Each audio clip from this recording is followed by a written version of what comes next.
À maintes occasions, dans ma jeunesse, je fus tellement épuisé par le simple fardeau de la conscience et de l'activité mentale et physique que je dus abandonner l'école pour une période plus ou moins longue et prendre un repos complet libre de toute responsabilité. Et lorsque j'eus 18 ans, je souffris d'une telle dépression que je dus renoncer à l'université. À cette époque, je pouvais à peine supporter de voir ou de parler à qui que ce soit, et j'aimais tenir le monde extérieur à l'écart en baissant les rideaux et en utilisant la lumière artificielle.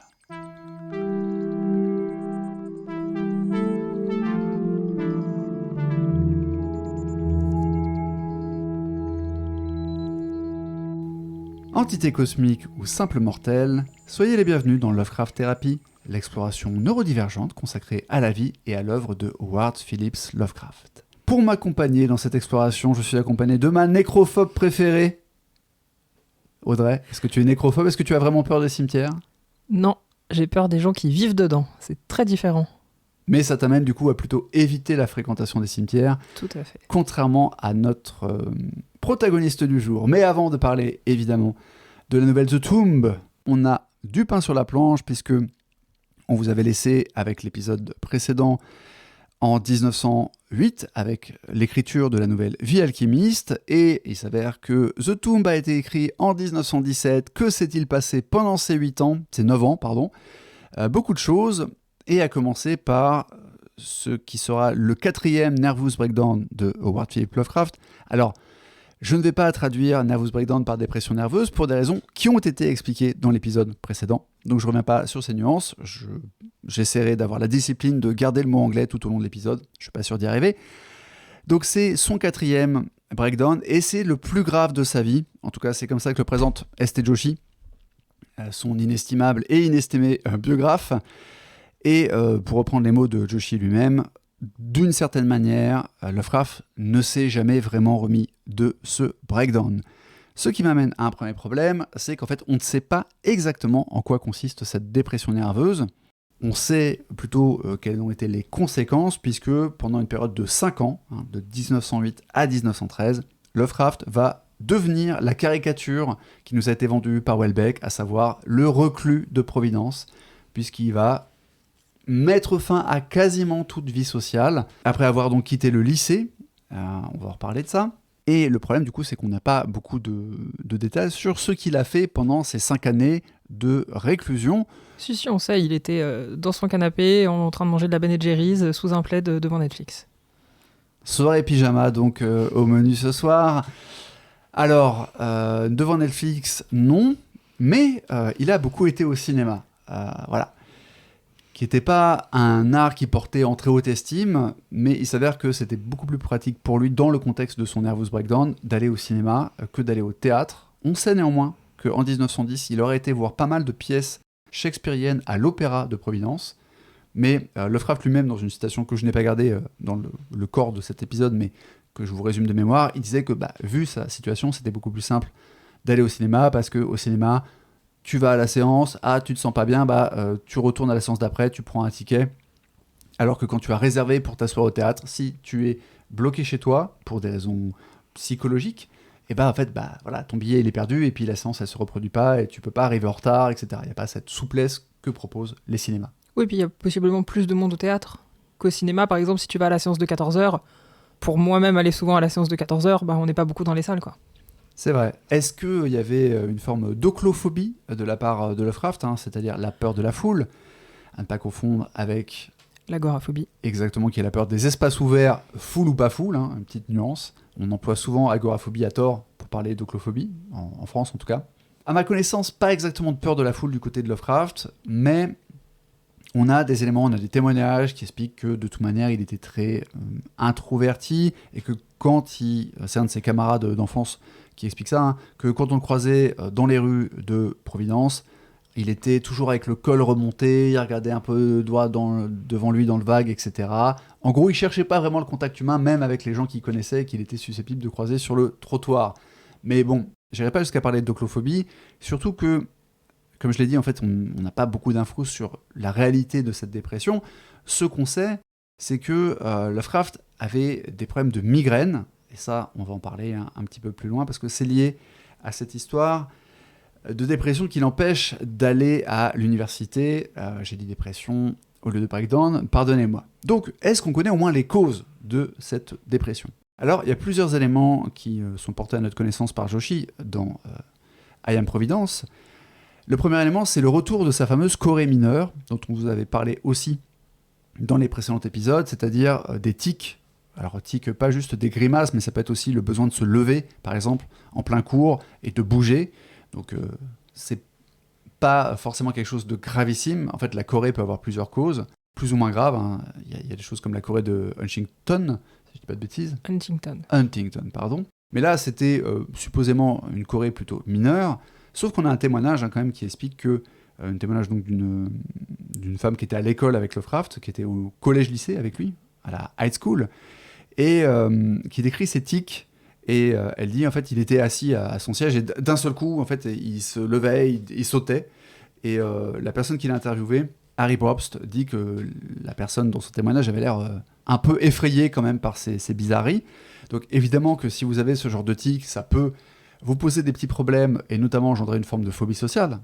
Est-ce que vous avez vraiment envie de vous donner en ridicule, en fait, et d'être jugé par la classe ? Je vous rappelle qu'on est quand même au début du XXe siècle, donc en termes de tolérance envers les personnes neurodivergentes ou envers les personnes souffrant de maladies psychiatriques, on n'est quand même pas au summum de l'esprit Charlie, donc ça peut jouer, mais en vérité, ce qui semble avoir catalysé ce fameux breakdown, c'est les limitations de Lovecraft en mathématiques. Parce que du coup, en fait, contrairement à ce qu'il a dit au début de l'épisode, où il dit que sa dépression, enfin sa nervous breakdown l'a empêché d'aller à l'université, Lovecraft n'a pas validé son lycée. En fait, s'il avait voulu aller à l'université, il aurait fallu qu'il redouble encore une fois parce que son niveau en mathématiques n'était pas suffisant.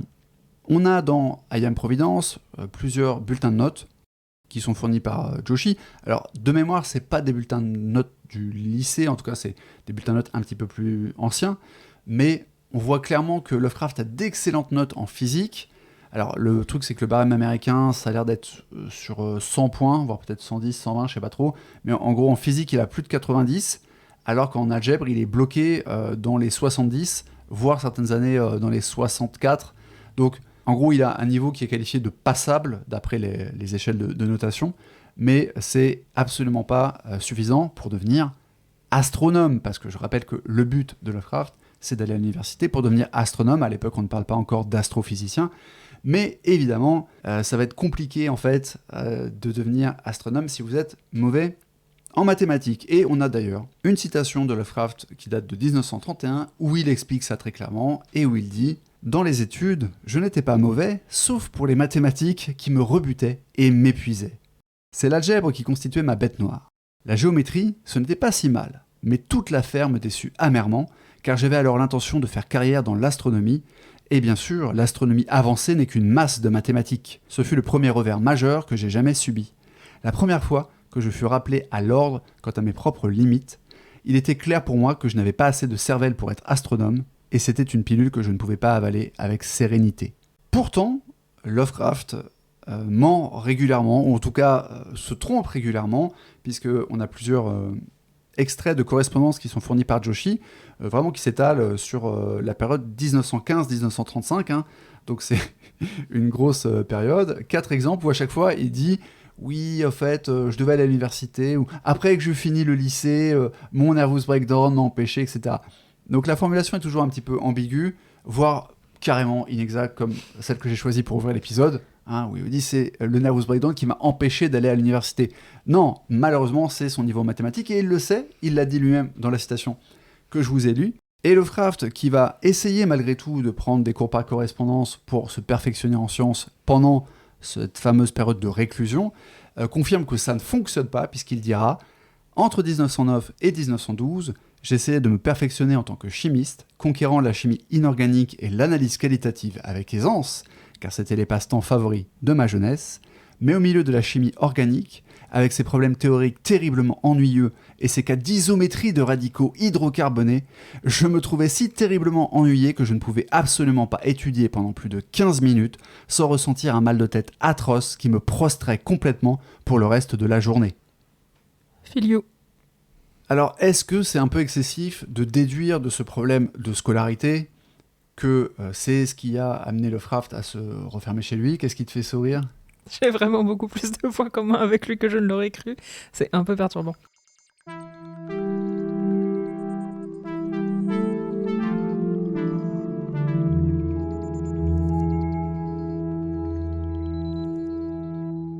Alors, est-ce que ça vous paraît capillotracté qu'on fasse une équation entre ces problèmes scolaires, je souris d'avoir utilisé le mot équation, et ce nervous breakdown qui va quand même l'amener à se refermer, se renfermer sur lui, littéralement, géographiquement et aussi mentalement, pendant 5 ans? Moi, ça me paraît pas excessif parce que mettez-vous dans la tête de Lovecraft qui, en plus, est issu d'une famille de ce qu'on pourrait appeler la gentry, c'est-à-dire la noblesse mineure.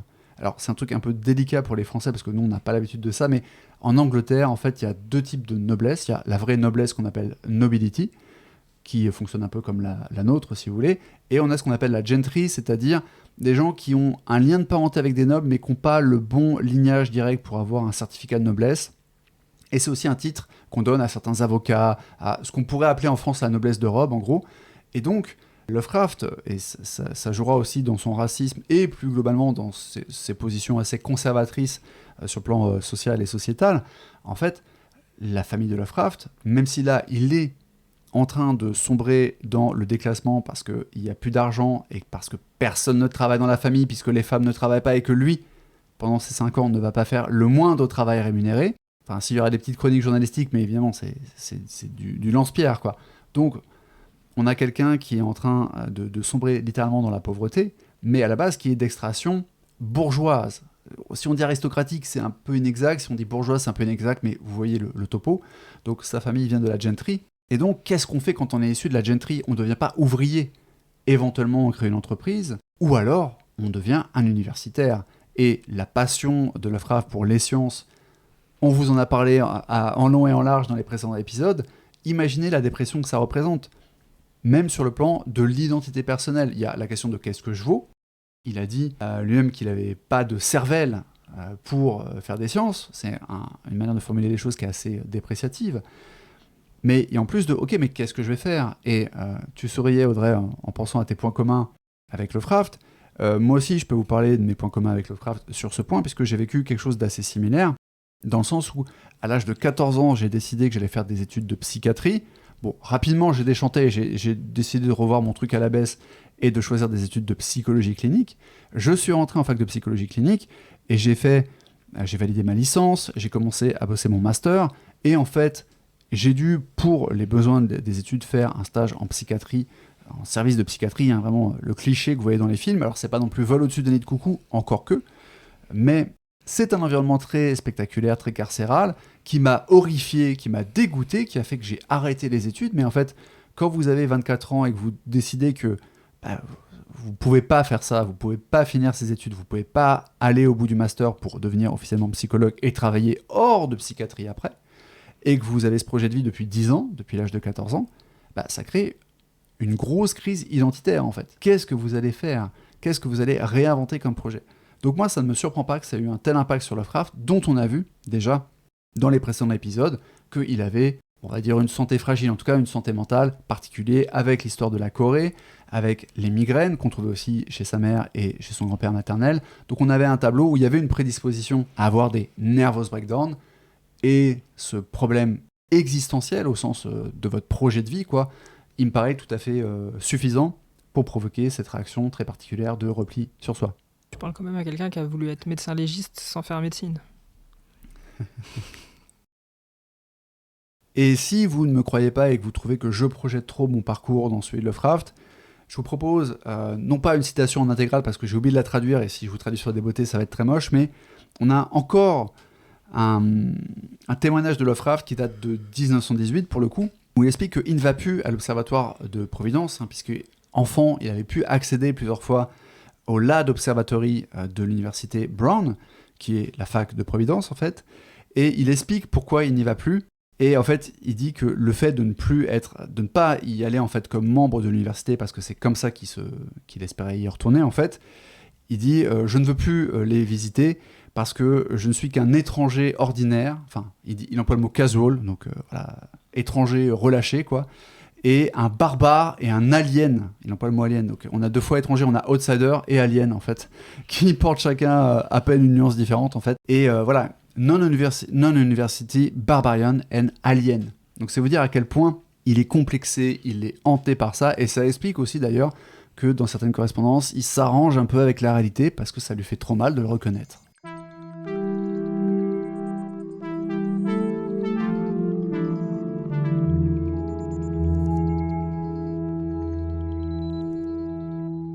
Donc après avoir exploré les causes très probables de ce nervous breakdown, on a un second problème qui est celui de, du coup, qu'est-ce qu'il a fait en fait?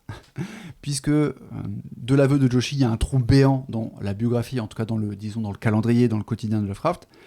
Qu'est-ce qu'il a fait? Qu'est-ce qu'on sait de ses activités pendant cette réclusion? Alors je vous ai déjà parlé des pièces de théâtre en 1910. On sait aussi qu'en 1911, pour fêter son anniversaire, il s'est offert une balade en tramway toute la journée. Il est rentré à la nuit tombée. Et ça fait écho à un poème qu'il avait écrit enfant, un poème dont je ne vous ai pas parlé, mais on a déjà évoqué le fait que Lovecraft était ferrovipate au sens très large, parce que c'est les trains, mais aussi les tramways, ce qu'on appelle à l'époque en américain des streetcars. Donc voilà, il s'est tapé toute la ligne, a fait une énorme boucle, voilà, c'était son kiff. Et à l'époque, il avait écrit en fait un poème qui racontait une journée passée à voyager dans les tramways, en expliquant les interruptions, il y avait des problèmes, il y avait une jument sur la voie, enfin voilà. C'était tourné comme un petit voyage initiatique et Audrey n'en peut plus. C'est mon dernier voyage à Dijon. Ah ouais? Bah tu sais, la divagation de cheval. Ah oui, c'est vrai, t'as eu des chevaux sur les voies de ton train. Voilà, donc j'ai été à Dijon la semaine dernière et entre moult problèmes, il y a eu une divagation de cheval sur la voie contiguë et c'était assez impressionnant à voir et courage aux collègues qui ont dû gérer ça. Et on ne se moque pas des gens qui prennent le bus juste pour faire des lignes entières parce que ça les occupe. S'il vous plaît. Je me sentirais un petit peu vexé. Et en parlant de la passion de Lovecraft pour les trains, on sait qu'il va beaucoup lire pendant sa réclusion. Alors il va lire des livres, il lira notamment Le Monde perdu de Conan Doyle qui sort en 1912.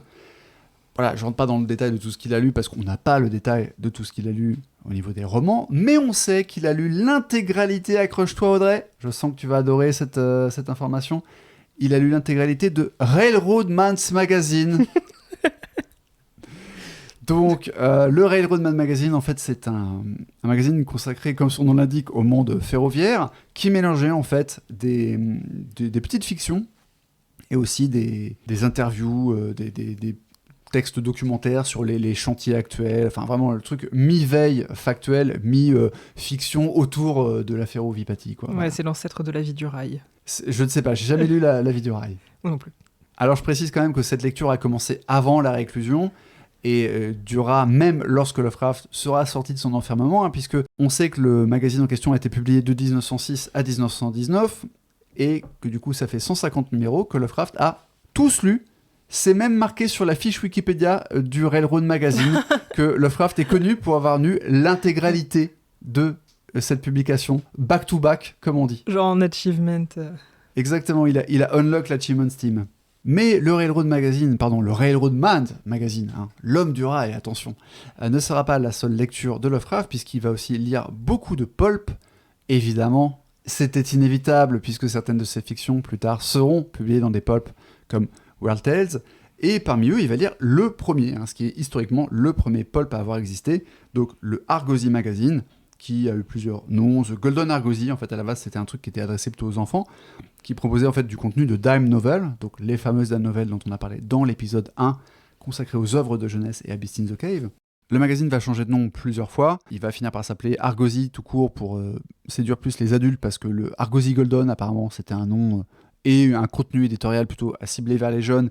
Et donc Munsey, le créateur en fait de ce magazine, s'est rendu compte que le problème des jeunes, c'est que c'était pas une clientèle qui reste, en fait, c'était une clientèle très volatile et que valait mieux cibler directement les adultes. Et le Munsey Magazine, donc, qui changera plein de fois de nom et finira par s'appeler Argosy, est littéralement le premier pulp, puisque en fait, en 1896, il va changer son format, en fait, littéralement le format.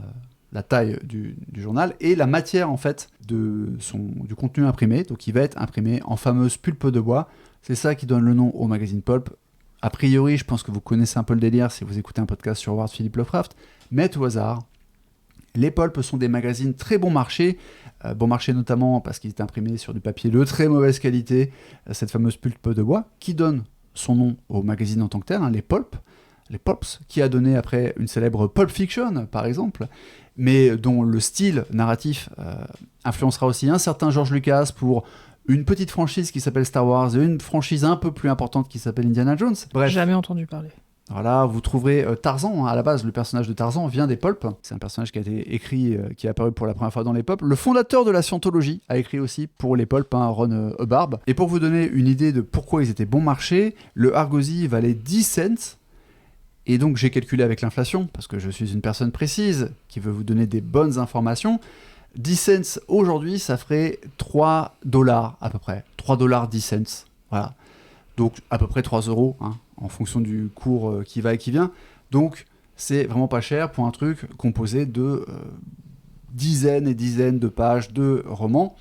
On va revenir sur Virgosi parce que ça va motiver Lovecraft à quitter sa réclusion, mais probablement pas de la manière dont vous l'imaginez.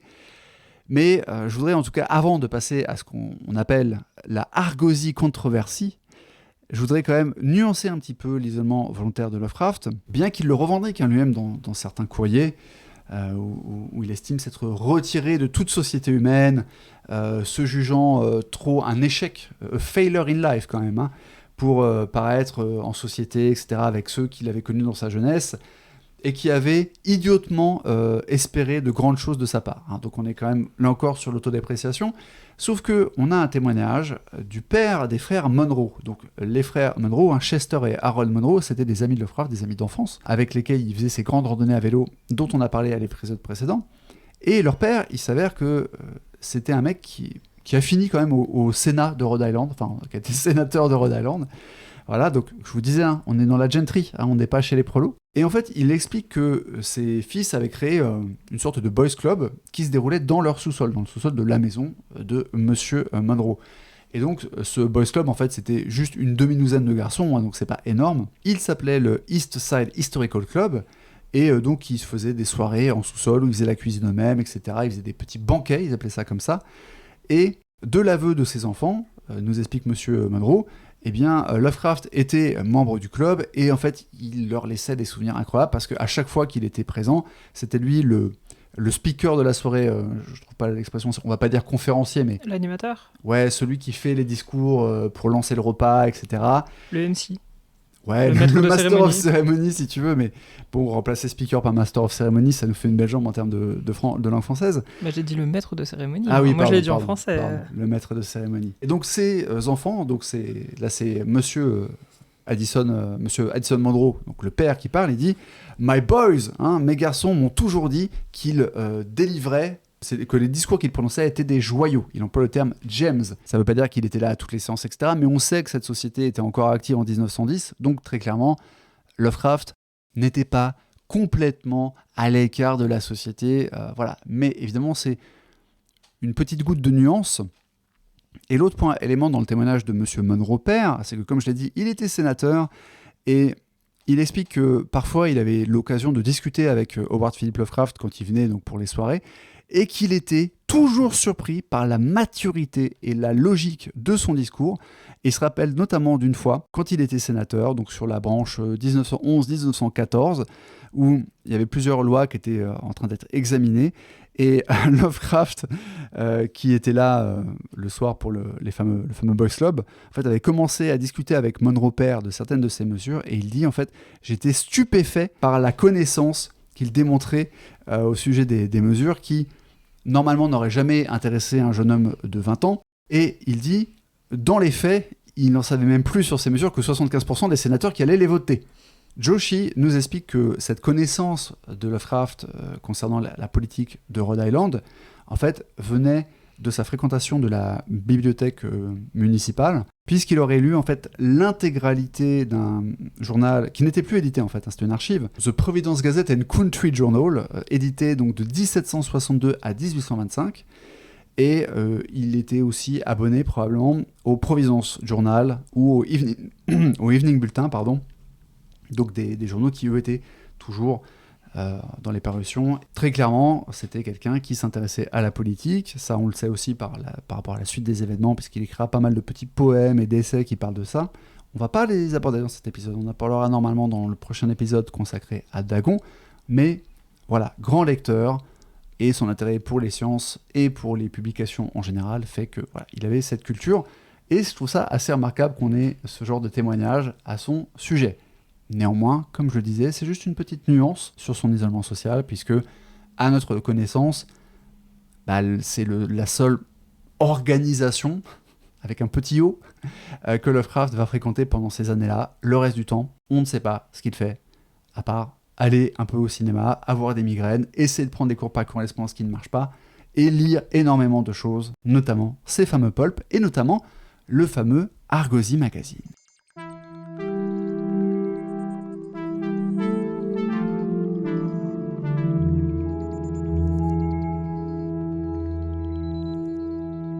Nous sommes donc en septembre 1913 et il s'avère que The Argosy Magazine a depuis quelque temps une rubrique courrier des lecteurs intitulée The Booklog ou The Logbook, je ne sais plus, mais en gros voilà, c'est le journal de livres, le journal de lecteurs, vous traduirez ça comme bon vous semble.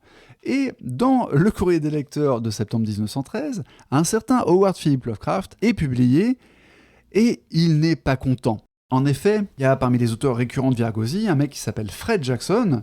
Alors pour la petite histoire, c'est pas juste un auteur de pulp, Fred Jackson, c'est un mec qui a écrit en tant que scénariste plus de 50 films, des vrais films qui ont été tournés dans les années 1910-1920, et plus de 60 pièces de théâtre. Donc le mec n'était pas au chômage, contrairement à Lovecraft, mais par contre, les œuvres qui étaient publiées dans The Argosy, c'était de la littérature harlequin qui ne portait pas encore ce nom parce que la gamme n'existait pas à l'époque. Mais même Joshi a fait cette remarque. Il dit ça aurait fait un bon auteur harlequin à l'époque. Et d'ailleurs, Joshi lui-même dit au sujet d'une des nouvelles qui ont provoqué la colère de Lovecraft, une nouvelle qui s'appelle The First Law, la première loi.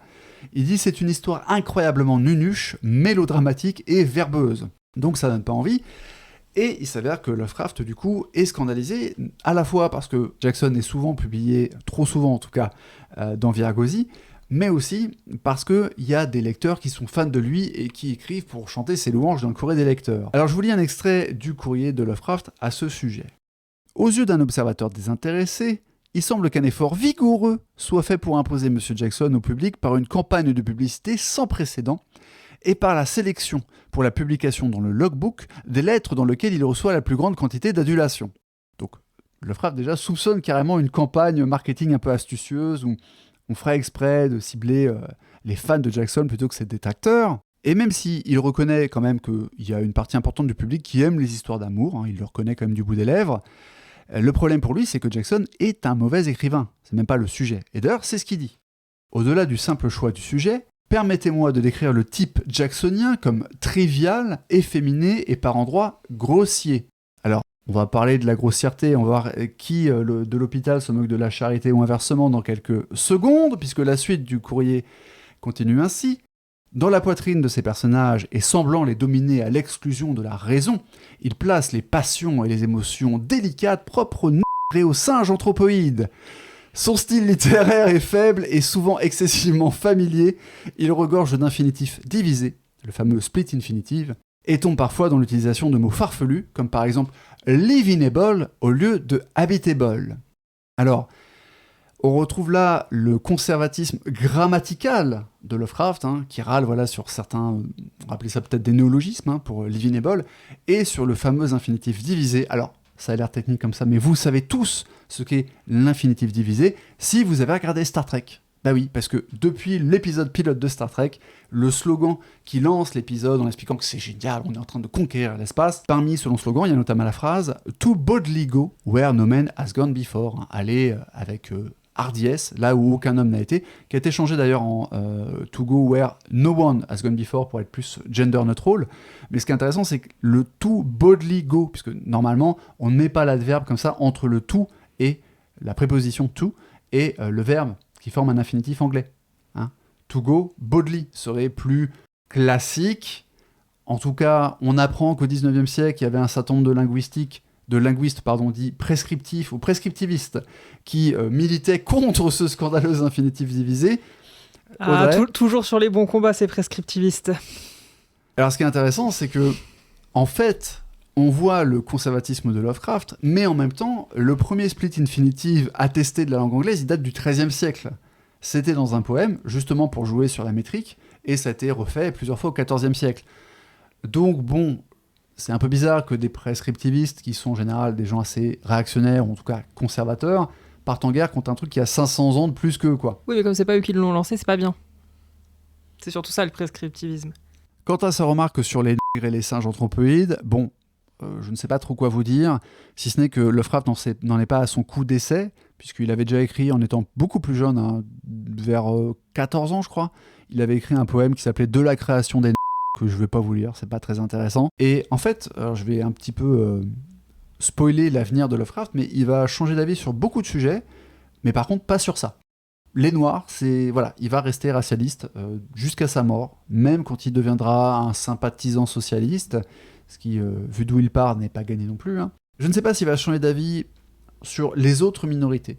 Ça, on va en reparler plus tard aussi, je le découvrirai avec vous. Mais je vais préciser tout de suite qu'en fait, vous allez me dire que c'est un peu le cliché du tonton raciste qui a un ami noir, mais Lovecraft va avoir, après cette controverse, un ami juif, mais Joshi explique que c'est ce qui a joué peut-être dans leur relation, au-delà des points d'intérêt communs qui les ont amenés à se rencontrer et dont on va parler dans quelques minutes, c'est le fait que Lovecraft percevait ce juif-là, Samuel Loveman pour le citer, comme un juif intégré. Et en fait, Joshi résume la position de Lovecraft sur le fait qu'en termes d'immigration, il était centriste, au sens où il était pour l'intégration, ce qu'on appellerait l'assimilation. C'est-à-dire, si les juifs ou les Italiens ou les Irlandais vivaient comme des bons anglo-saxons de Nouvelle-Angleterre, c'était OK. Alors, c'était OK, ils considéraient quand même qu'il y en avait trop, hein, bien sûr.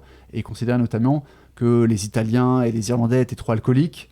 Et je le dis parce qu'en fait, Lovecraft va prendre fait et cause pour le mouvement de la prohibition, pour les fameuses ligues de tempérance. Et alors, Lovecraft n'a jamais bu, hein, c'est quelqu'un qui n'a jamais aimé l'odeur de l'alcool, le goût de l'alcool, etc. Il s'en est toujours tenu à l'écart. Mais ça se combinait à son racialisme, en tout cas à sa xénophobie, on va dire, dans l'idée que même si certains Américains pouvaient sombrer dans la consommation de ce poison, c'était aussi un trait particulièrement marqué, l'alcoolisme, chez les Italiens et les Irlandais. Bon, j'avoue que chez les Irlandais, c'est pas juste un cliché. Non. Est-ce que du coup, ça y est, je suis cancel parce que j'ai dit que les Irlandais étaient alcooliques ? Tant que tu parles pas des Polonais, ça va. Alors, on ne diffuse pas ce podcast sur Twitch, mais je rappelle que sur Twitch, on peut se moquer des Italiens parce que ce n'est pas une minorité, c'est une nationalité. Donc on peut du coup se moquer des Irlandais et dire qu'ils sont alcooliques. Bon bah c'est bon, on n'est pas cancel alors.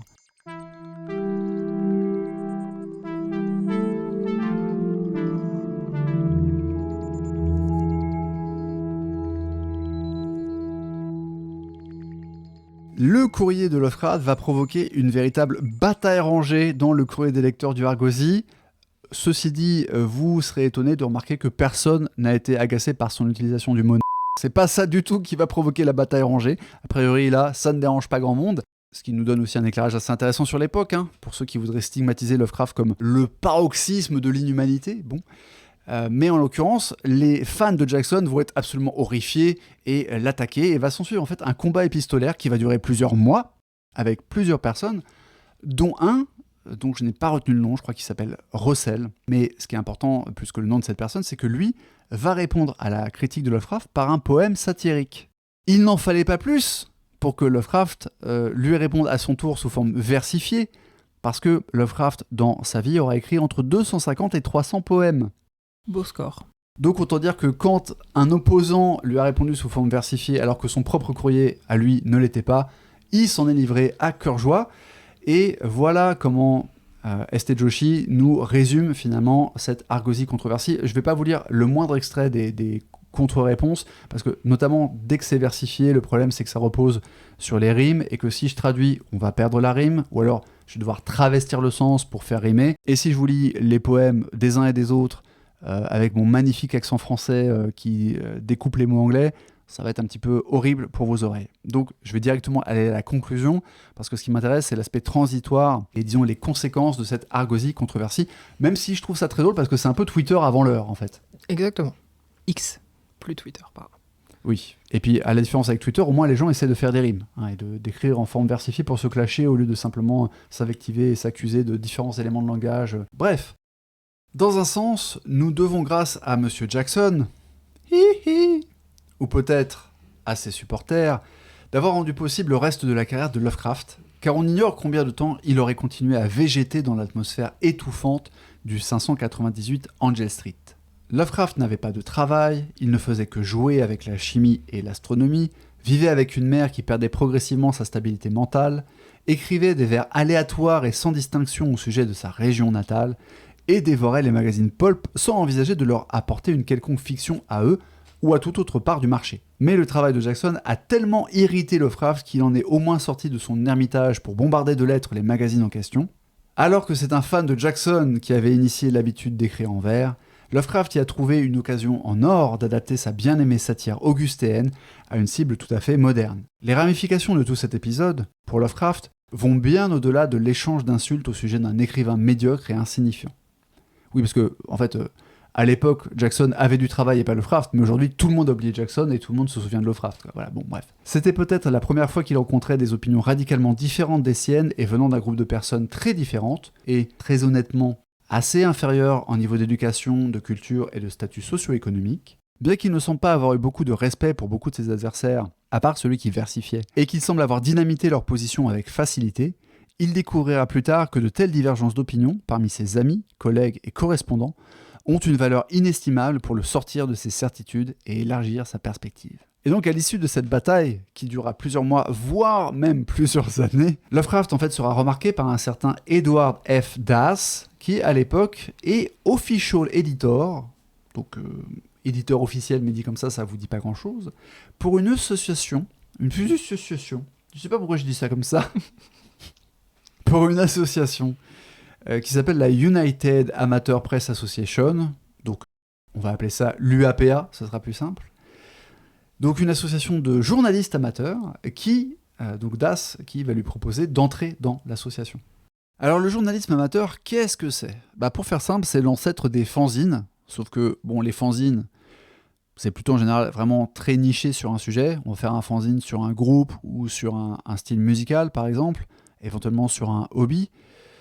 Alors si vous ne savez pas ce que c'est un fanzine, c'est l'ancêtre des webzines, hein. Je dis ça pour les plus jeunes d'entre vous. Le journalisme boomer. T'as dit ok boomer. Ok boomer. Ouais, ok JDG. Donc... Contexte. La différence entre le journalisme amateur et les fanzines, c'est que le journalisme amateur est plus généraliste. En fait, la première association de presse amateur, elle est née aux États-Unis. Elle s'appelle la NAPA, la National Amateur Press Association, et en fait c'est la maman de la UAPA, puisqu'en fait l'UAPA c'est un schisme de cette fameuse NAPA. Donc schisme qui connaîtra lui-même plus tard un autre schisme dans les années 30, donc voilà, c'est comme les groupes Discord, il y a de la Discord, voilà, c'est comme ça. Toujours est-il que la NAPA a été fondée en 1876, et qu'en fait on y trouve des gens qui éditent leurs propres journaux, c'est ça le principe, littéralement. Mais du coup, c'est des journaux à très petit tirage qui sont pas forcément vendus, ou alors il va falloir s'abonner, mais en fait pour s'abonner, il faut rentrer dans l'association du groupe de presse. Enfin, on est vraiment dans de l'amateurisme, mais du coup, comme c'est des simili-journaux, vous allez trouver dedans des critiques d'actualité, des rubriques scientifiques, des fictions, des nouvelles, des poèmes. Bref, c'est un petit peu chaque éditeur de journal qui fait sa sauce et qui décide du programme. Donc, Lovecraft lui-même, d'ailleurs, va éditer son propre journal suite à son entrée dans ce milieu. Mais je vais vous résumer cette période, puisque là, on est sur une période de 3 ans, jusqu'à l'écriture de The Tomb. On est en 14, donc, quand Lovecraft rejoint ce mouvement, et il va faire preuve de ce que je vais appeler un idéalisme, parce que je sais pas trop comment le dire autrement, mais il va vraiment s'investir à fond. Il va être très très actif déjà par ses contributions, puisqu'il va envoyer masse et masse de poèmes, parce que c'était techniquement un des plus prolifiques en fait de toute la bande, sachant que c'était une petite bande. En 1918, c'est le chiffre que donne Joshi, donc j'ai pas le chiffre de 14, mais en tout cas en 18, il y avait seulement 247 membres actifs dans l'UAPA, donc c'est très peu pour un pays comme les États-Unis. Mais parmi ce petit pool d'auteurs et de journalistes amateurs, Lovecraft était très clairement un des plus prolifiques, en plus d'être un des plus talentueux. Mais pour l'instant, son talent ne sera pas très visible parce qu'il va surtout écrire des poèmes à cette époque. Et de son propre aveu, en fait, il n'a jamais été un très bon poète parce qu'il était beaucoup trop prisonnier d'un format qu'on appelle le couplet héroïque. Et en fait, il était très bon pour respecter la métrique. Et d'ailleurs, il aimait beaucoup corriger la métrique des autres. Mais par contre, on va dire que son formalisme formel, désolé pour ce truisme, son formalisme en fait et son conservatisme formel faisait qu'il avait du mal à mettre de l'émotion et à être créatif en fait. Donc c'était, disons, trop scolaire. Voilà, là encore, hein, je vous lirai pas ces nouvelles, ces poèmes, sauf vraiment si à un moment on a un truc qui fait sens par rapport au message plus qu'à la rime. On verra le moment venu comment je vous traduis ça ou pas. Mais voilà, en tout cas, il était très prolifique, à défaut d'être très bon sur le contenu des poèmes. Mais il va aussi rentrer très rapidement, en fait, dans ce qu'on appelle le département de la critique publique, hein, The Department of Public Criticism, où il rentre dès 1915 et il va taper quand même 3 mandats différents. D'accord, donc il va être 3 ans à ce poste, qui consiste en fait à publier des critiques publiques, littéralement, de ce qu'envoient les membres de l'association. Le principe étant, non pas de leur tailler un costard pour le plaisir, mais de les aider à progresser. Il y a cette idée qu'on est entre amateurs, du coup on se confronte au regard des autres amateurs, et les gens ont le droit de donner leur avis, et justement on est là pour apprendre, hein, c'est un petit peu l'idée.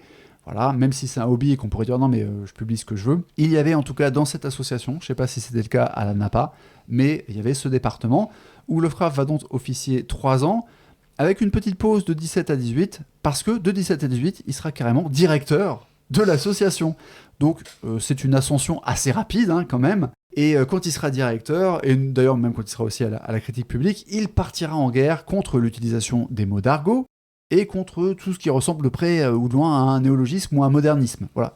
Le mec, son truc, c'est le XVIIIe siècle, hein, c'est la période augustéenne, c'est comme ça qu'il faut faire, c'est comme ça qu'il faut parler anglais, et voilà. Alors je vous rassure, il va pas réussir à imposer ce formalisme-là à tous les autres membres de l'association. Il y aura d'ailleurs des factions concurrentes, etc. Voilà, il y aura là encore des débats dans les courriers, mais ça vous donne là encore un petit peu le portrait de Lovecraft et de ce qu'on pourrait appeler son conservatisme, même si j'ai pas envie de dire son conservatisme en général, puisque par bien des égards, il était aussi très moderne, notamment dans son intérêt pour la science, mais ça sera beaucoup plus flagrant dans ses œuvres plus tard. On va dire que là, on est encore, c'est juste quelqu'un qui est passionné de science, mais il l'a pas encore tout à fait intégré dans ses nouvelles, très clairement. On le voit avec celle qu'on a déjà passée en revue, Beast in the Cave, The Alchemist, et aujourd'hui The Tomb. Promis, on va parler de The Tomb dans quelques minutes. Donc je vous ai parlé de cet idéalisme, et en fait Joshi explique que le mouvement du journalisme amateur, c'est exactement ce dont Lovecraft avait besoin à ce moment-là, déjà parce qu'il va s'y investir inlassablement, et que du coup ça lui donne, je vais pas dire un sens à sa vie, ce serait un peu excessif, mais un sentiment d'utilité, dont il va attester lui-même, hein. Je vais vous lire une citation dans quelques instants, et surtout en fait, le fait qu'il n'y avait pas beaucoup de concurrence, c'est Joshi lui-même qui le dit comme ça, en fait. Le petit monde du journalisme amateur était un endroit où Lovecraft pouvait briller. Et encore, ça ne veut pas dire qu'il n'avait pas le talent. On sait le géant qu'il est devenu après, mais à l'époque, ce n'était pas le cas. Il était encore un tout jeune écrivain d'un point de vue d'ancienneté, quoi. Je veux dire, ok, il écrivait beaucoup de poèmes assez bateaux, on va être gentil, mais en termes de fiction, même si je trouve que Beast in the Cave est excellente, pour un truc écrit par un gamin de 15 ans, il n'a pas encore accouché de ses chefs-d'œuvre, il n'a pas encore écrit La couleur tombée du ciel. Voilà, disons les choses très clairement.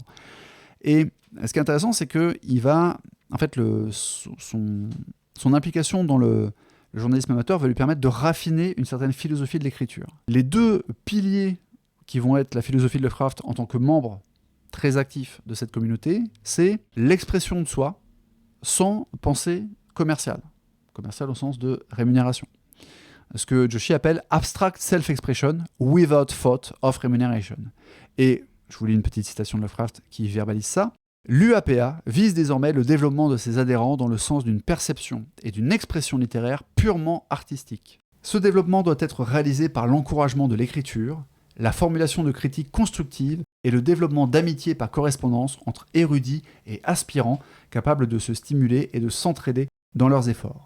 L'association vise à faire revivre l'esprit non commercial, la véritable pensée créatrice que les conditions modernes ont fait de leur mieux pour supprimer et éradiquer. Et le deuxième tenant de sa philosophie, c'est l'éducation. Littéralement, pour lui, il y a une mission éducative dans le journalisme amateur.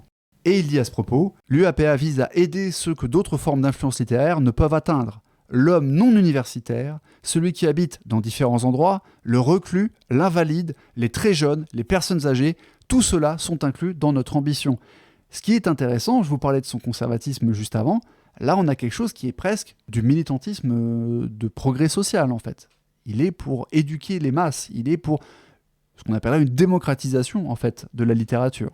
Alors le petit twist, c'est qu'évidemment il se considère comme faisant partie des érudits qui vont pouvoir enseigner aux prolétaires à respecter la grammaire du XVIIIe siècle, certes, mais on est quand même sur quelque chose qui nuance là encore son conservatisme, et je trouve ça très intéressant. Et avant de conclure cette partie sur le journalisme amateur et l'impact que ça a eu sur la vie de Lovecraft, je voudrais insister une dernière fois sur cette notion de, on va dire, l'art pour l'art, ou en tout cas d'expression abstraite, puisque, je reprends ce que dit Joshi, l'expression abstraite de soi sans pensée de rémunération est devenue un principe cardinal dans la théorie esthétique ultérieure de Lovecraft. Et son développement au cours de sa période amateur constitue peut-être la contribution la plus importante du journalisme amateur à sa vision littéraire. Il est bien sûr peu probable que l'amateurisme soit réellement à l'origine de cette idée dans l'esprit de Lovecraft. En fait, Lovecraft n'aurait pas répondu aussi vigoureusement à l'amateurisme s'il ne voyait pas déjà la littérature comme une diversion élégante. C'est très intéressant, et pour conclure, voilà ce que Lovecraft lui-même dit au sujet de cette période de sa vie.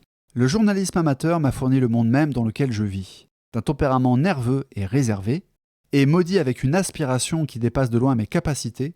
Je suis un inadapté typique dans le monde plus vaste de l'entreprise et singulièrement incapable de tirer du plaisir des diverses activités ordinaires. En 1914, lorsque la main bienveillante du monde amateur m'a été tendue pour la première fois, j'étais aussi proche de l'état de végétation que n'importe quel animal peut bien l'être. Peut-être aurais-je pu être mieux comparé à l'humble pomme de terre dans sa quiétude isolée et souterraine. Il dit vraiment potato.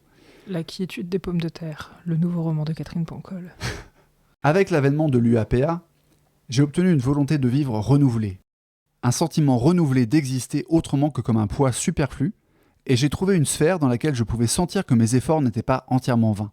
Pour la première fois, je pouvais imaginer que mes tâtonnements maladroits vers l'art étaient un peu plus que de faibles cris perdus dans le vide inaudible.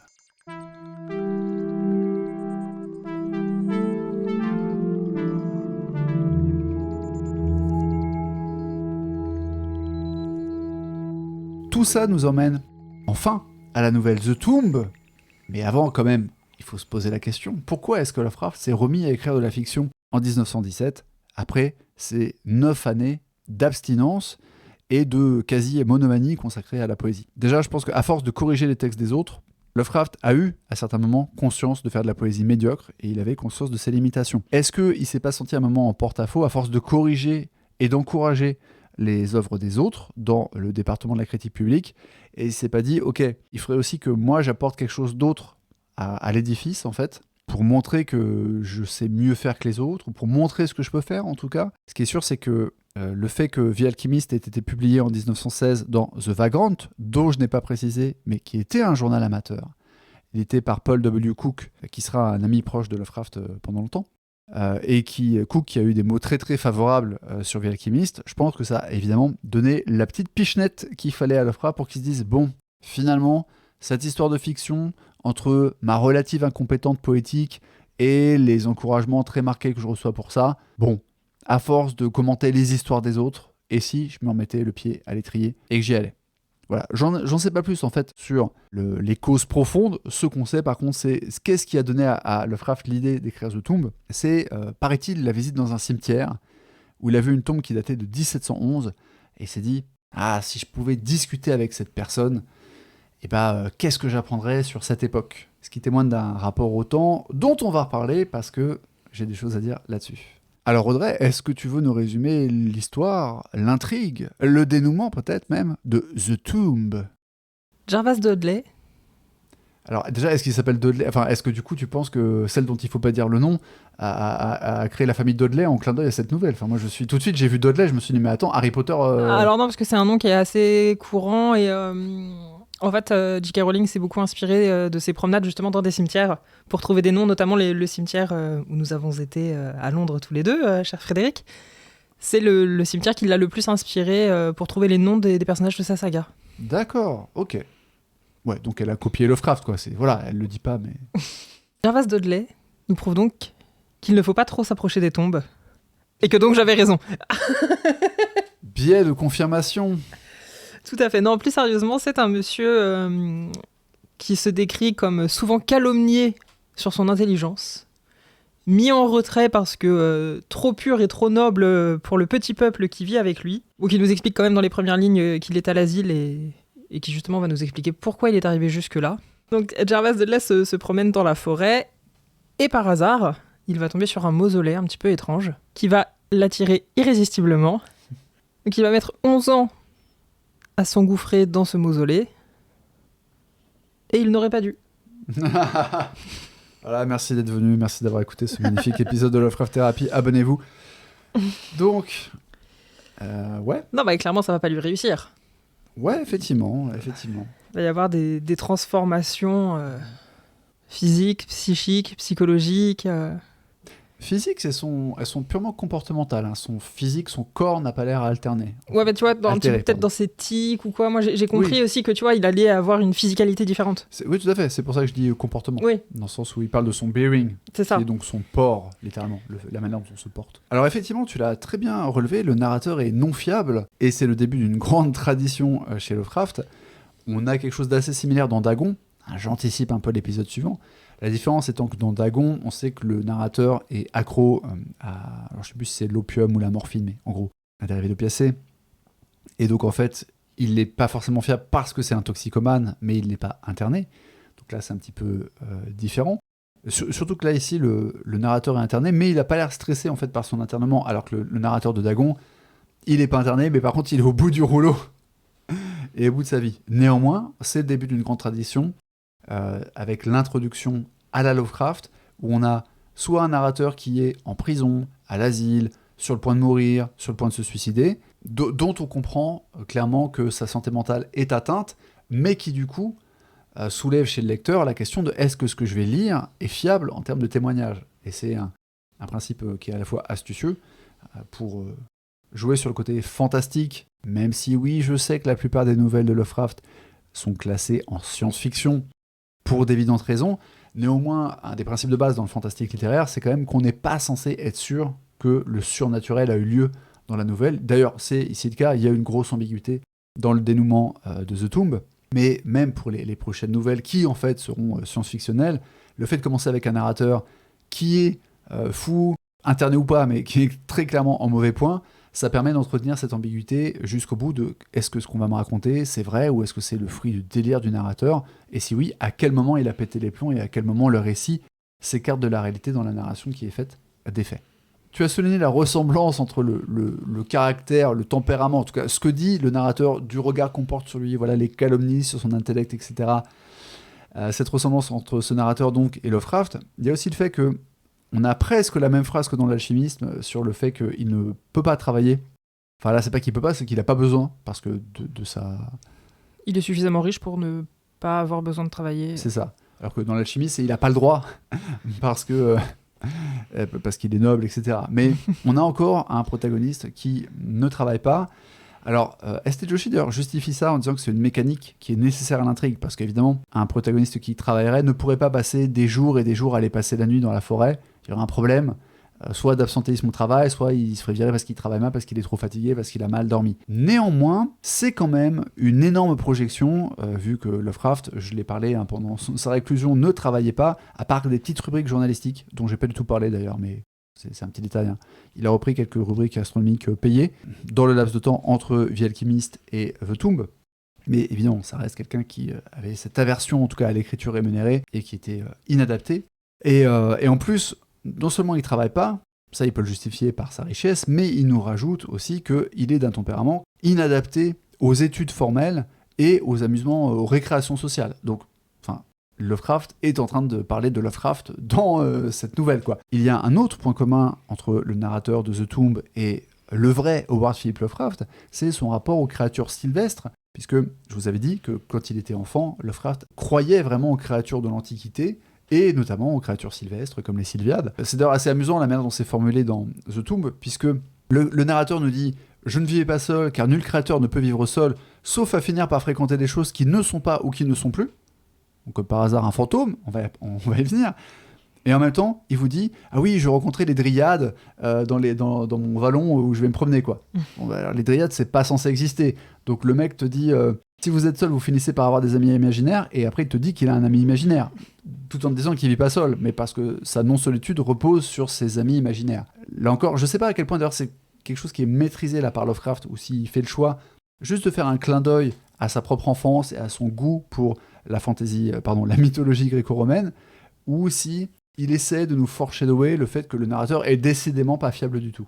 Là, Ouais, je sais pas, je me suis pas vraiment posé la question sur ce qu'il voulait dire, mais peut-être que notre pérégrination dans les méandres de cette nouvelle va nous éclairer davantage. Moi, je pense que la première explication suffit, c'est-à-dire que c'est un clin d'œil. Il y a aussi une référence aux vies de Plutarque et à Thésée, et aussi à Palyrunus. Palinure. Ouais, j'ai pas retenu son nom, mais qui était le barreur du bateau de... C'est Ulysse ou... Non, c'est dans l'Énéide, je sais C'est plus. dans l'Énéide, ouais. Il est lié à la guerre de Troie, mais voilà. Lovecraft, évidemment, saupoudre comme ça la nouvelle de ces petites références à des choses qu'il aime lui, et qui sont ses références littéraires. Donc on n'a pas forcément besoin de penser à ça en termes de foreshadowing, même s'il y a du foreshadowing dans le fait qu'il dit que quand on vit seul, on finit par avoir des amis imaginaires, donc par exemple un fantôme, effectivement. Bah, c'est pas vraiment un fantôme. Tu vois, au lieu d'être attiré par le tombeau creusé à flanc de colline, je l'étais par la cave calcinée, machin. Son maître en était un démon qui, de ses longs doigts, me faisait signe d'approcher. Alors c'est vrai qu'il y a ce passage-là, avec l'histoire des doigts invisibles, et il y a un changement, comme si d'un seul coup, c'était plus la même entité, en fait, qui agit sur lui, mais le fait qu'il a une perméabilité de toute manière, puisqu'on explique qu'il se promène dans les cimetières, et que du coup il apprend des choses, ce qui signifie que soit c'est un médium, il a des flashs, soit il parle avec les fantômes, ou il est même peut-être possédé par eux. Le dénouement de l'intrigue, parce que bon, on vous raconte l'histoire n'importe comment, décidément c'est une habitude chez nous.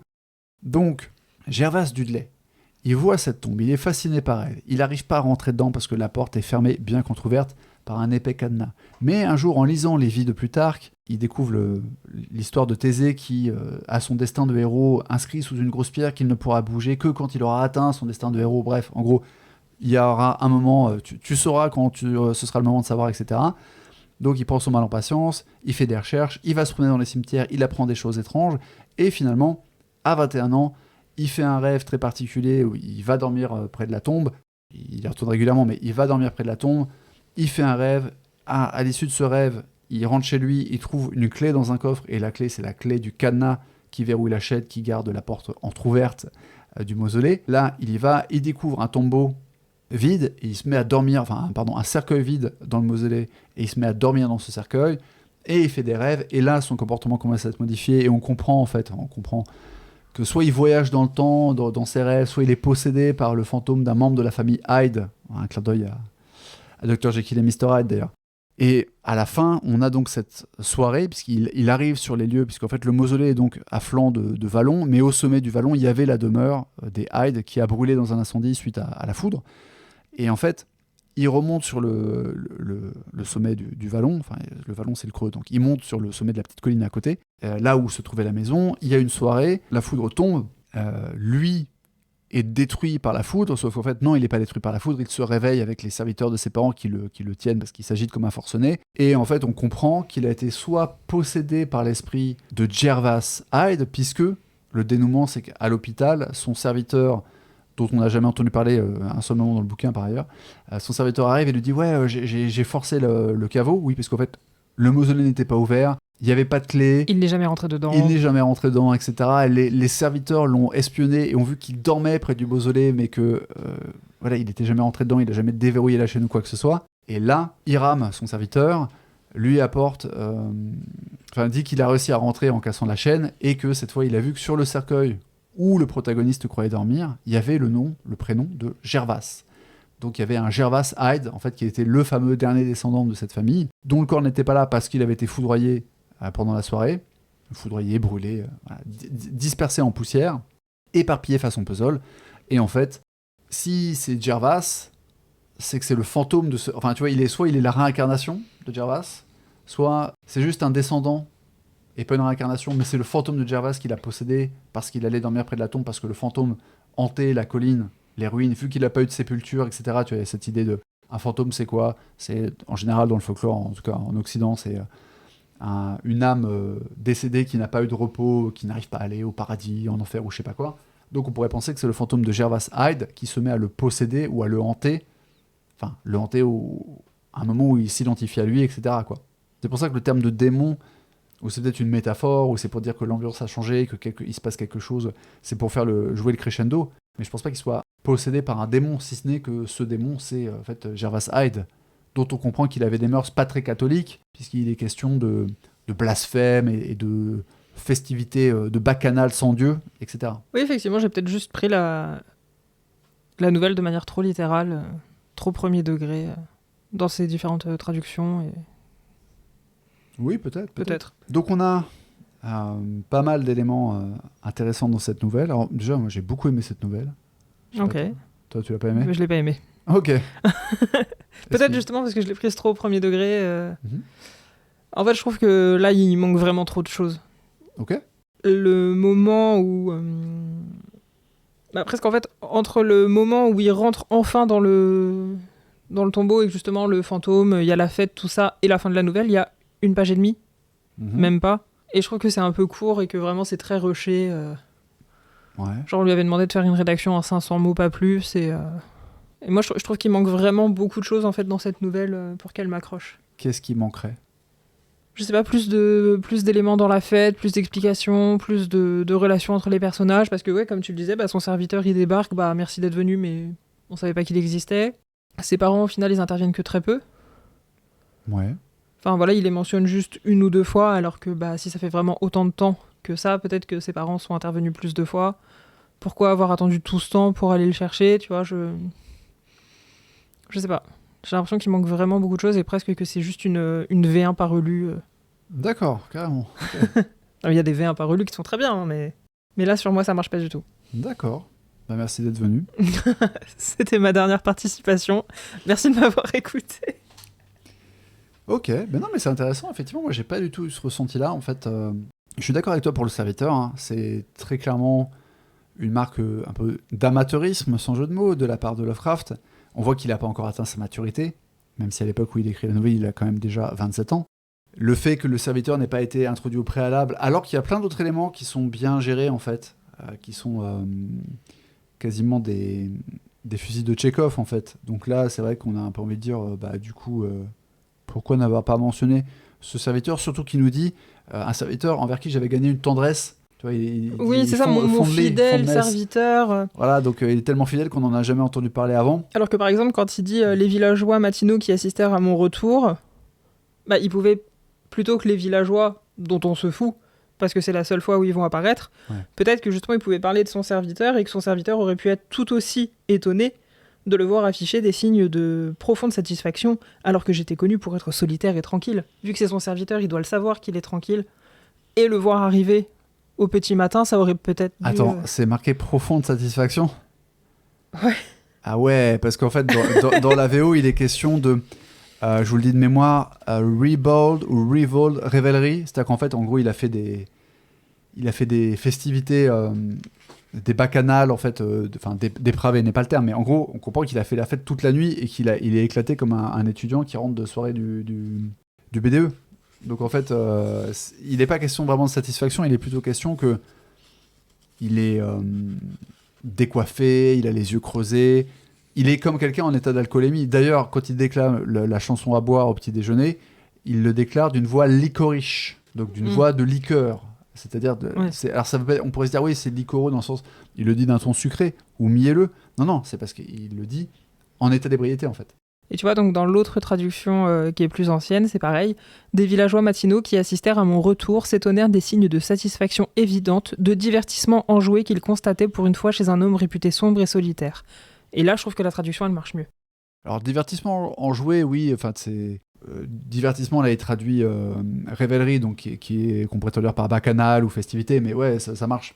Tu vois, pour le coup, moi, cette nouvelle, je trouve qu'elle est mieux traduite dans la version de Paul Pérez, parce que dans l'édition Mnemos, ils ont voulu prendre trop de liberté et lui donner un petit côté un peu trop presque précieux. Je sais pas si c'était maintenant le point traduction, mais... Vas-y, de toute manière, on est en bordel, on raconte l'histoire en désordre. C'est n'importe quoi, donc voilà. Parce que certes, dans l'édition de Nemos, moi, ils utilisent un verbe que j'aime beaucoup, qui est le verbe gésir. Ok, je sais pas ce que ça veut dire. C'est dans l'expression si-j, c'est le J de gésir. Voilà, des corps gisants. Ah, je pensais que c'était gir, le verbe. Et non, c'est gésir. Oui, donc voilà, verbe très peu connu. Donc, moi, j'aime beaucoup ce verbe, je suis très contente de le retrouver. Sauf qu'en fait, il n'est pas du tout dans la version originale. Ouais. Et que Paul Pérez le traduit beaucoup plus simplement. C'est « Mieux vaut être sous table que sous terre ». Ce qui est vraiment la... Ça, c'est dans le poème. Oui, dans le poème. Et ça, c'est du coup la bonne traduction. Alors que Ouais. les éditions de Nemos, c'est « Mieux vaut gésir sous la table que 6 pieds sous terre ». Ouais. Tu vois, déjà, il rajoute la table et gésir qui n'a rien à faire là. Ouais. Donc, ouais, pour le coup, là, je préfère la traduction de Paul Pérez, que je trouve beaucoup plus fidèle. Ok. Alors, je n'ai pas lu les traductions. En fait, j'avais commencé à les comparer. Et là encore, il y a... Enfin, si on veut jouer au jeu des traductions, dès les premières phrases, vous voyez tout de suite qu'en fait, on a le même problème que pour The Alchemist, c'est-à-dire que les deux traductions ont parfois des choses qui sont mieux que leurs concurrents, mais une phrase, c'est l'un qui est mieux, et la phrase d'après, c'est l'autre. Alors peut-être que en moyenne, Paul Pérez l'emporte, mais en gros, vous avez des demi-traductions réussies à chaque fois. Donc j'ai envie de dire là encore, lisez Lovecraft en anglais, vraiment, ça ira plus vite, quoi. Ou alors lisez les deux traductions, laissez votre inconscient les fusionner après une bonne nuit de sommeil, et je sais pas, et lisez en anglais, quoi.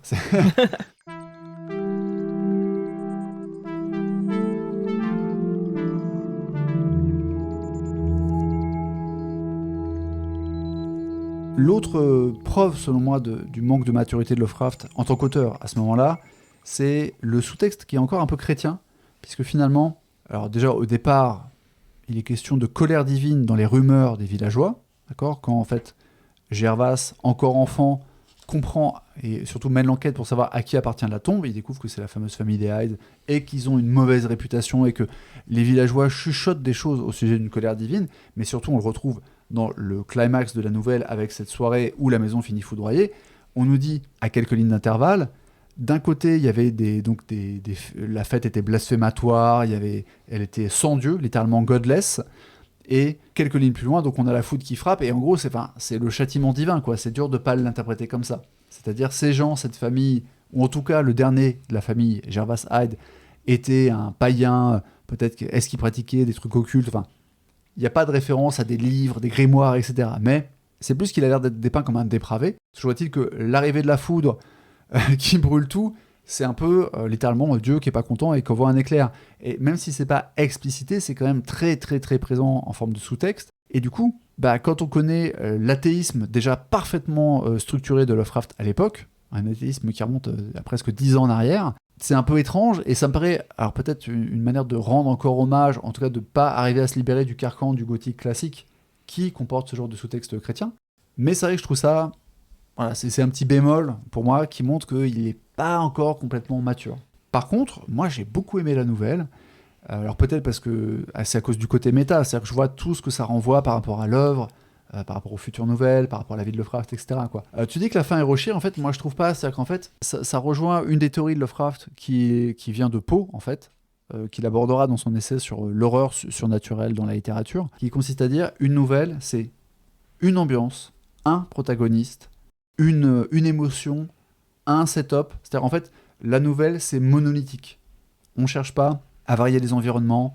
Alors dit comme ça, bon, en fait, ça paraît contredire avec les nouvelles ultérieures de Lovecraft, je pense à l'Appel de Cthulhu par exemple, qui se passe à différents endroits, mais en tout cas à cette époque-là, sur des formats très très courts, parce qu'évidemment la nouvelle de l'Appel de Cthulhu, de mémoire, c'est 40 ou 50 pages, alors que là on est sur une nouvelle qui en fait à peine 10, donc c'est différent, mais finalement quand on réfléchit à la couleur tombée du ciel, la couleur tombée du ciel c'est aussi un seul endroit, c'est un seul setup, un seul décor, même si le protagoniste il arrive de l'extérieur sur la lande foudroyée, tout se passe à la ferme. On a des échos d'une conversation qui s'est dit en ville, etc. Mais on reste sur ce lieu. Donc c'est pas qu'une question de longueur de page. Toujours est-il que là, pour moi, il a voulu faire ce truc très simple, qui est, on a une monomanie avec cette personne qui est obsédée par le mausolée. Cette personne voyage dans le temps, au sens, en tout cas, métaphorique, au sens de la connaissance, et en fait, la personne va être happée par son fantôme, ou sa possession, ou sa monomanie, et ça finit sur ce climax. Et moi, au contraire, tu vois, la soirée, tu dis qu'il manque des détails, moi, ça me fait, et d'ailleurs, c'est très frustrant, ça me fait penser à un film, et je n'arrive pas du tout à me rappeler lequel, peut-être, alors je mélange avec un jeu vidéo ou quelque chose comme ça, mais cette notion de la maison est abandonnée, mais la personne qui se promène dedans voit tel que c'était dans le passé. Tu vois, elle a des flashs où toi, en tant que spectateur, on te montre comment étaient les gens en costume. Ça te dit quelque chose ? Bah, c'est Jack Nicholson dans Shining et la scène du bal. Alors moi, je pensais vraiment à un truc avec des perruques et... Ok, parce que du coup, là, ouais. tu vois, il y a ça aussi avec Jack Nicholson. Quand il est fin bourré et qu'à la fin, en plus, on voit la photo où il est déjà dessus et qu'on comprend qu'en fait, il a peut-être voyagé dans le temps, tout ça. Stephen King aurait-il manqué d'inspiration ? Je n'ose y croire. Alors effectivement, ce que tu dis est tout à fait vrai. Pour Shining, il y a ce côté-là. Mais moi, j'ai vraiment l'histoire des perruques, enfin, tu vois. Ok. Alors, là, comme ça, ouais, ça me dit rien, mais... Alors peut-être que ça me fait penser au jeu Darkest Dungeon, que vous connaissez peut-être si vous êtes fan de Lovecraft. Voilà, parce qu'il y a une petite inspiration esthétique, et même au niveau un petit peu du scénario, de certains rouages scénaristiques. Mais on a ce truc où on revoit par moments dans le jeu, à la fois dans l'introduction, mais du coup ça marche pas trop, plus après, quand on progresse dans les niveaux et qu'on a des révélations sur le lore, notamment au sujet des boss, on revoit certains décors dans leur splendeur. Je pense notamment au DLC du jeu qui s'appelle The Crimson Court, donc la cour écarlate, ils l'ont traduit comme ça peut-être. Bref, The Crimson Court, avec des vampires bourgeois, et justement on voit, alors c'est un peu dans l'intro du DLC pour la première mission, mais c'est après on le voit surtout sur les boss, après avoir exploré les ruines en fait de cet endroit, de cette zone du jeu qui était fermée depuis des années par des cadenas, etc. On voit les soirées à la cour, en quelque sorte, avec tous les mecs en perruque qui boivent du vin, qui font des trucs pas cool, et les femmes vampires, etc. Donc c'est peut-être ça que je mélange, mais j'ai vraiment une impression de déjà-vu. Peut-être que ça me fait penser à quelque chose qui n'est pas spécialement de l'horreur, par ailleurs. Tu vois, ça peut être un truc un peu poétique. Alors, je pense, tu vois, du Tim Burton, mais je vois pas trop à quel film ça correspondrait. Je pense peut-être à Crimson Peak de Guillermo del Toro. Je crois que c'est Guillermo del Toro qui l'a fait. Tout à fait. Où je suis plus sûr qu'il y ait des flashbacks. Donc, vous voyez, c'est cette ambiance. Je sais plus non plus, je l'ai vu qu'une fois au cinéma et j'en ai pas gardé beaucoup de souvenirs. Ouais, c'est pas transcendant. Toujours est-il que c'est cette idée du protagoniste qui arrive dans un lieu et on a un montage alterné où on voit le protagoniste dans le présent et les festivités du passé, ce qui se passait avant, etc., avec les gens en perruque.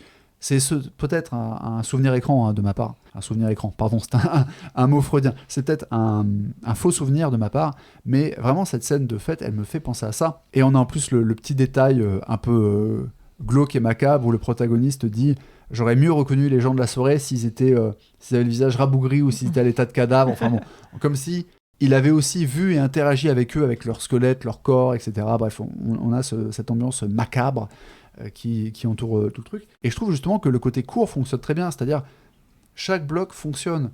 On a ce protagoniste qui commence à l'asile, donc on a le setup Lovecraftien par essence.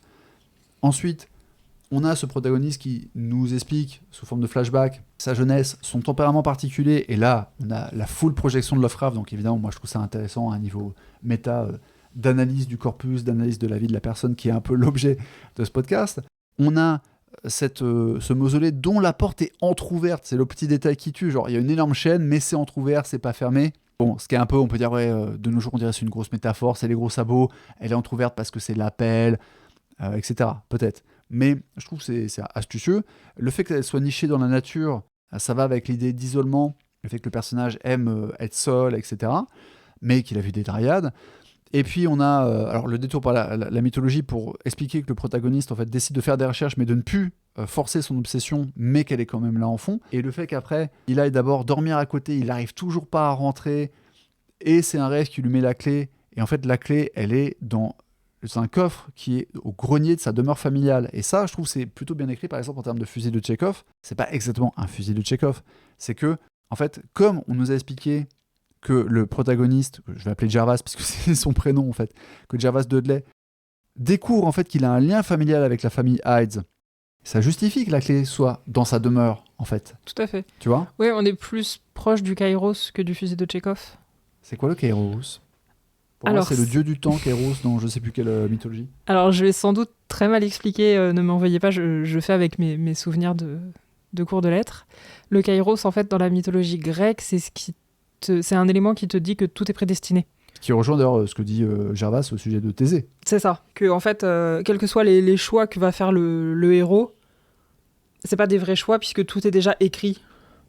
Ce qui rejoint vraiment le principe en fait de la tragédie, puisqu'une tragédie c'est quelque chose qui est déjà écrit contre lequel on ne peut pas lutter. Ça rejoint pas l'idée de fatum et de fatalitas et de... Et si aussi un petit peu, mais je crois que vraiment ça vient vraiment du coup de la tragédie grecque. Ok, très cool. Et en fait, tu vois, en parlant de la clé, le motif de la clé, c'est quelque chose qu'on va retrouver dans ce qui concerne Randolph Carter, puisqu'on a littéralement une nouvelle qui s'appelle La clé d'argent. Et c'est la clé des rêves. Et je ne sais pas d'où vient cette histoire de clé, d'ailleurs, parce qu'il n'y a rien pour l'instant dans la vie de Lovecraft ou dans ses lectures qui me permettent de vous dire le motif de la clé, motif mythologique, patati patata, s'explique pour ça. Je ne sais pas pourquoi il a choisi ce motif. Bon, après, peut-être, c'est assez évident si on s'intéresse à l'histoire des fictions, de la mythologie, etc. Symboliquement, la clé qui déverrouille des choses, la clé du savoir, il y a peut-être des références aussi à l'Égypte antique, ou je sais pas, tu vois. Oui, c'est un objet qui est vraiment plein de valeurs et de symboliques, que ce soit sur le mystère, sur l'envie de voyage, tu vois, quand on dit prendre la clé des champs. Ah, ok. C'est partir. Il y a la clé des songes, effectivement. La clé des songes, tout ça, c'est vraiment voilà, un objet qui est très métaphorique et très, très symbolique dans les contes, dans les légendes, les mystères et dans ce qu'on se raconte en fait.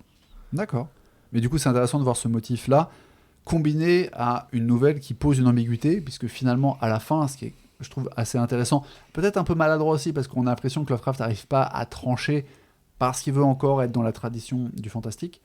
Mais le fait qu'on nous dise, en fait non, la porte n'a jamais été ouverte, Gervas, tu étais espionné par les serviteurs de ta famille depuis très longtemps, et on te voyait dormir près du mausolée. Puis ouais, le village entier était au courant. Voilà, dormir sous la tonnelle que tu avais toi-même découpée dans le buisson. Et en fait, tu n'es jamais rentré dans le caveau. Du coup, tu aurais rêvé tout ça.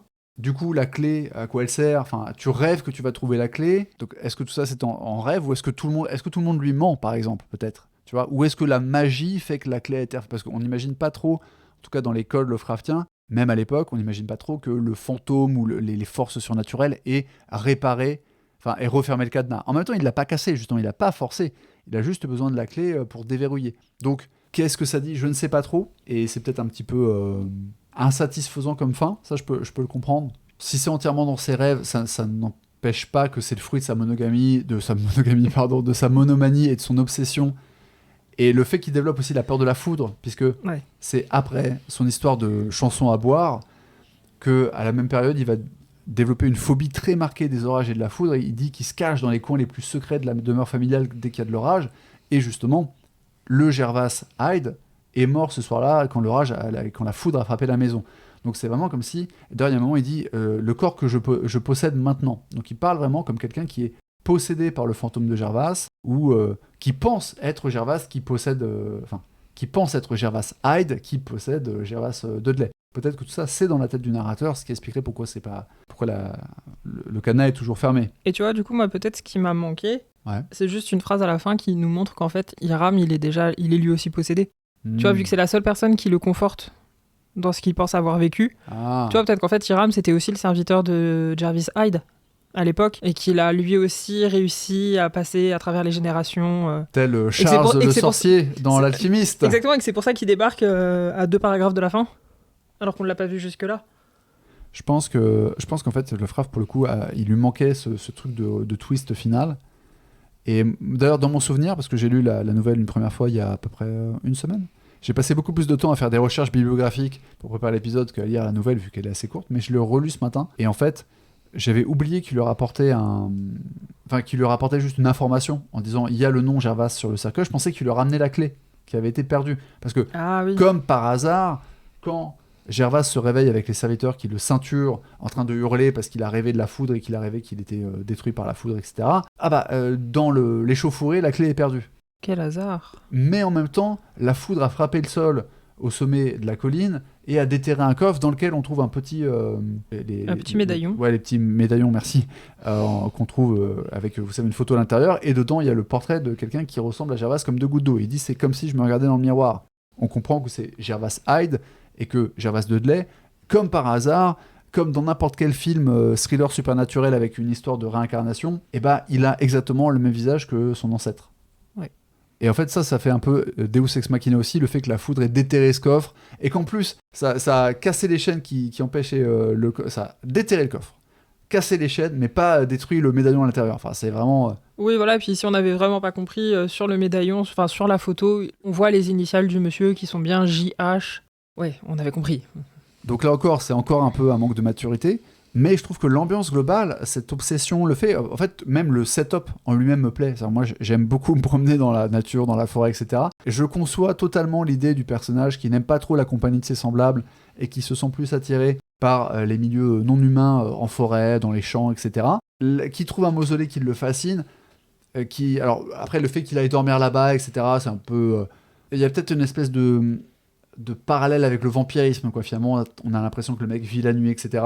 Je trouve la chanson à boire très drôle, sachant qu'en plus, Lovecraft, comme je l'ai dit un peu plus tôt dans cet épisode, était partisan de la prohibition, donc ça montre quand même qu'il est capable de mettre son sujet à distance pour vraiment écrire une belle chanson à boire, enfin belle, drôle, sincère, vraiment, par rapport aux autres poèmes qu'on peut lire dans sa biographie, je peux vous dire que c'est quand même plutôt bien fait. Et il a réussi à écrire ce poème de chanson à boire, alors même qu'il est prohibitionniste. Donc c'est aussi une bonne gymnastique, je trouve. Le fait que le protagoniste va traîner dans les cimetières, alors de nos jours on peut trouver que c'est un peu cliché, quoi. C'est un peu, ah oui, le gothique, forcément ça se passe dans les cimetières. Mais le fait qu'il apprend des détails là-bas, et qu'il parle par exemple du mec qui est enterré et dont, en fait, je sais plus si c'est le fossoyeur ou quelqu'un d'autre, mais il lui a volé ses bas de soie, les boucles en argent de ses souliers, et lui a volé ses sous-vêtements de je ne sais plus quelle matière. Alors quand on dit sous-vêtements, à l'époque, on parle bien sûr de la chemise, hein. Il n'a pas volé sa culotte, quoi. Il a déjà volé ses bas, ça suffit. Ouais, c'est ça, laissez-lui son slip. Voilà, donc il y a quelque chose, il y a déjà un peu d'humour, en fait. Tu vois, la manière dont il raconte ça, il dit j'ai appris ça, je me prenais dans les cimetières et je savais ça que personne d'autre n'aurait dû savoir. C'est assez marrant parce que ce qu'il sait, c'est pas que le mec qui a été enterré avait planqué des louis d'or. Bon, non, parce que c'est aux États-Unis. Mais planquer des pièces d'or au fond de son jardin. Non, il sait qu'on lui a volé son bas, etc. Donc on a déjà un peu l'humour macabre qu'on va trouver, par exemple, dans une nouvelle qui s'appelle Le Caveau. Donc faut pas confondre Le Caveau et la tombe. Mais donc tu vois, l'ambiance gothique champêtre, en fait, me plaît beaucoup plus que l'ambiance gothique château qu'il y a dans Vie Alchimiste. Ok, ouais, je vois. Alors qu'effectivement, moi je suis plus grand château que promenade en forêt. Et du coup, le climax fonctionne très bien, je trouve. J'ai pas vraiment besoin de plus de détails. Le fait qu'on me parle des gens en perruque qui arrivent, je vois très bien la scène, comme je vous l'ai dit, à tel point que j'ai peut-être un faux souvenir. D'ailleurs, au propos des cimetières, là encore, on est un peu sur la fine ligne rouge.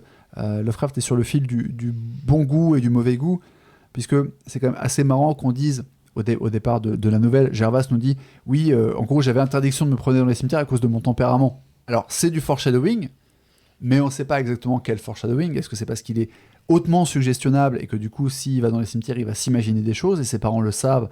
Ses parents savent qu'il est fragile mentalement et essaient de le préserver. Ou est-ce que c'est parce que, en fait, il n'est pas fragile, il est hautement sensible. D'ailleurs, c'est le paragraphe introductif. Le paragraphe introductif de la nouvelle pose un propos comme ça, presque philosophique sur le monde, disons philosophico-scientifique. Une grande phrase qui explique que voilà, la masse n'est pas assez sensible et juge les gens, mais qu'en fait, la frontière entre le réel et l'irréel, tu veux la lire peut-être ? Il est malheureux que la majeure partie de l'humanité ait l'esprit trop limité pour prendre la mesure, calmement et avec intelligence, de ces phénomènes isolés que seules quelques rares personnes extraordinairement sensibles ont pu voir et ressentir.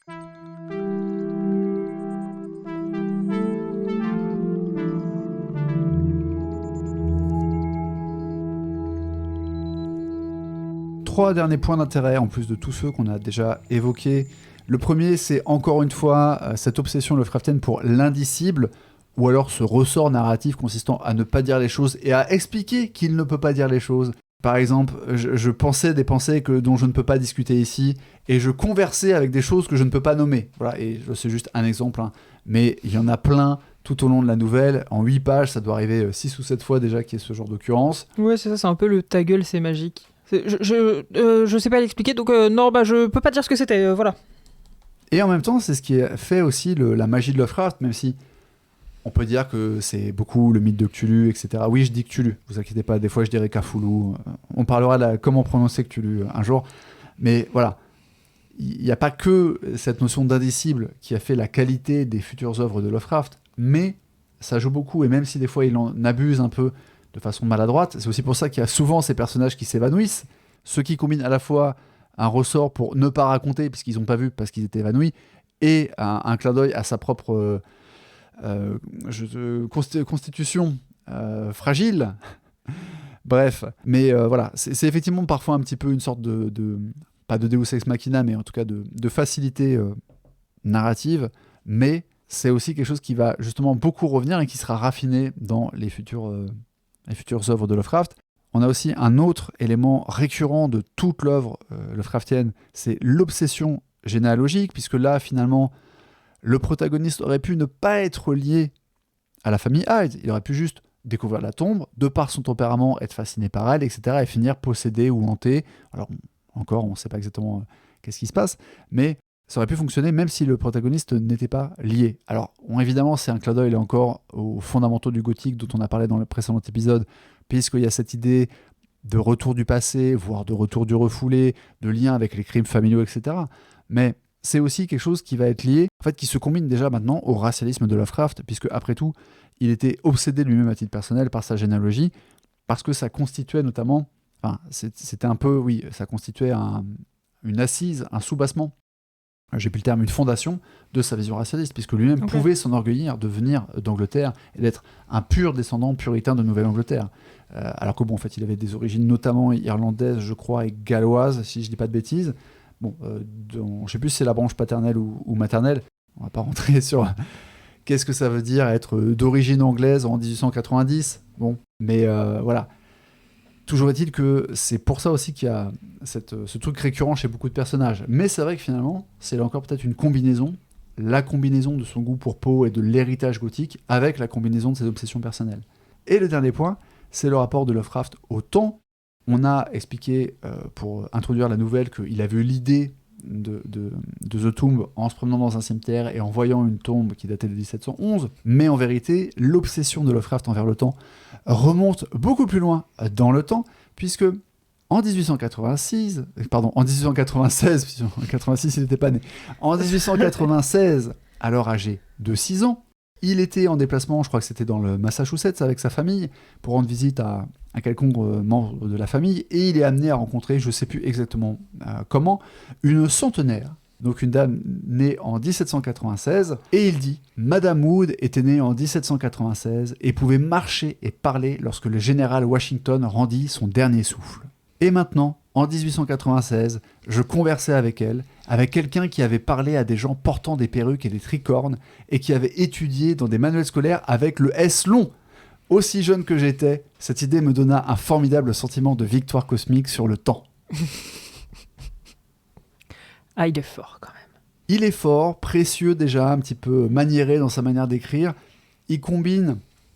En fait, l'histoire du temps, c'est quoi ? C'est parce que comme il est fasciné par des auteurs du passé, que ce soit la mythologie grecque ou que ce soit les fameux auteurs augustéens du XVIIIe siècle, en fait, Lovecraft, il en jouait aussi beaucoup dans ses correspondances et son autocritique, parce qu'il faisait aussi des poèmes satiriques sur lui-même. Il n'hésitait pas en tout cas à se ridiculiser et se satirer, ça n'existe pas comme mot. Donc voilà, se caricaturer dans ses propres œuvres. Il avait complètement conscientisé son obsession pour le passé et le fait que ça le mettait à l'écart de beaucoup de gens à cause de c'est même plus du conservatisme politique ou esthétique, c'est vraiment je ne suis pas de ce temps, je ne devrais pas être là, je ne suis pas à ma place dans cette époque. Et donc si j'ai bien tout suivi, la prochaine fois on parle de Dagon. Et donc des créatures les plus effrayantes qui peuplent cette planète.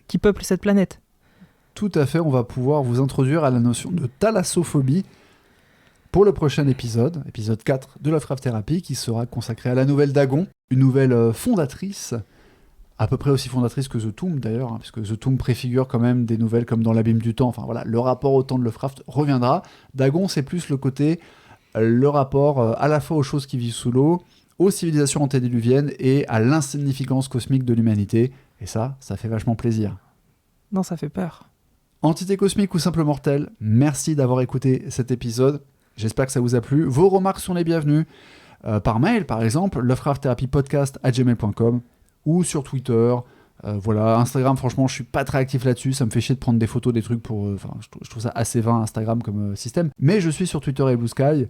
Et fondamentalement, voilà, si vous avez des remarques, je suis curieux de les avoir. Ça fait toujours plaisir, vu qu'on est un petit podcast qui démarre. C'est seulement le 3e épisode. Les feedbacks sont toujours les bienvenus, même s'ils sont négatifs, tant que c'est constructif et poli, bien argumenté. Vous n'êtes pas obligé d'utiliser des S longs et de versifier pour me faire vos retours. On ne vous répondra pas en poème, c'est promis. Sauf si vous le demandez. Le podcast est disponible sur toutes les applis de podcast, en tout cas sur toutes celles qui sont utilisées dans la francophonie, Apple Podcast, Deezer, Spotify, Podcast Addict et même Google Podcast qui va disparaître. On est aussi sur YouTube avec un peu de décalage et on n'est juste pas sur SoundCloud parce que sérieusement, qui utilise encore SoundCloud pour écouter des podcasts en 2023 ?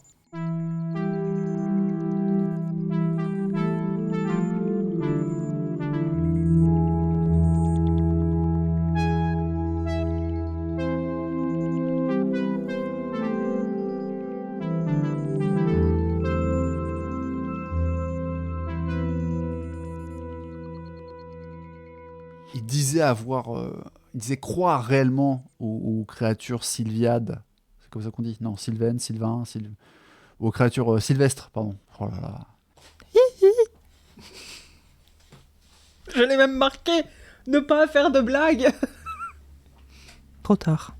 C'est pour les bloopers.